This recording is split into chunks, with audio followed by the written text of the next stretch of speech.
Michael, it's good to see you. As always, I want to go back to that line.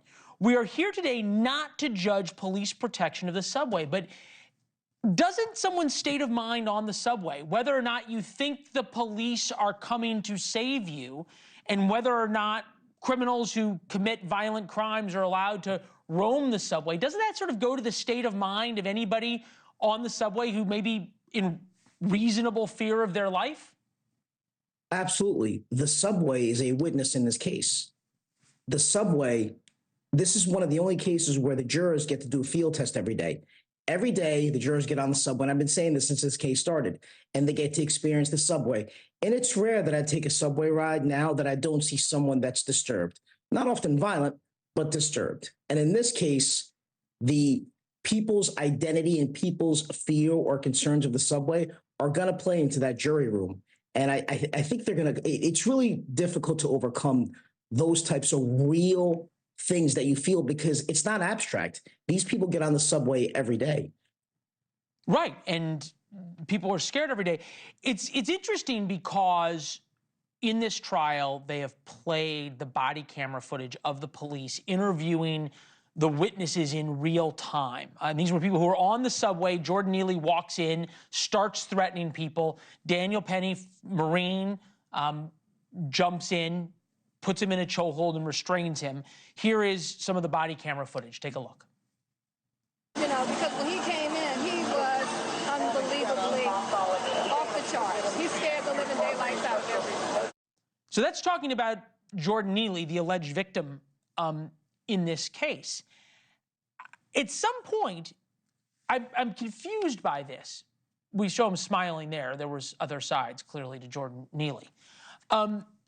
I'm confused by this because if everybody on that train is scared, and Daniel Penny was scared for people's lives, understandably, why is this not an open and shut self-defense case? Well, the problem is a jury has to decide that. The case was presented to the grand jury. The grand jury chose to indict.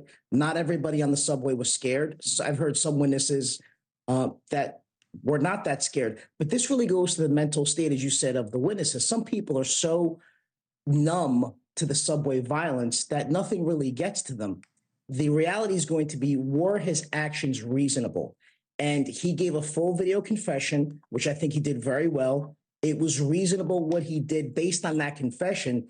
And the key part about, I don't want to call it a confession, a statement. The key part of that was when he said, I didn't intend to hurt this guy.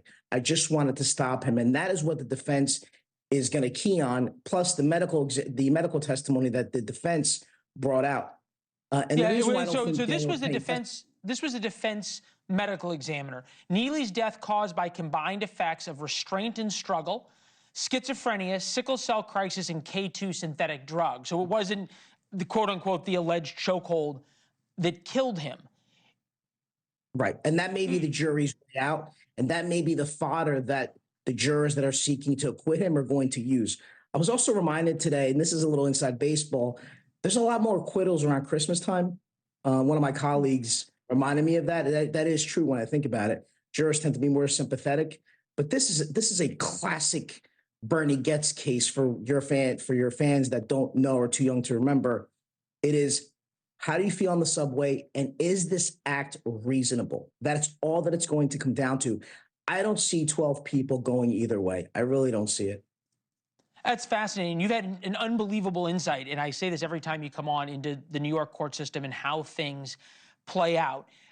Does the national political climate and the backlash now that's happening against sort of this free-for-all by criminals play into this at all? I think to the jurors that were predisposed to it, it reinforces their thoughts and reinforces their ideas.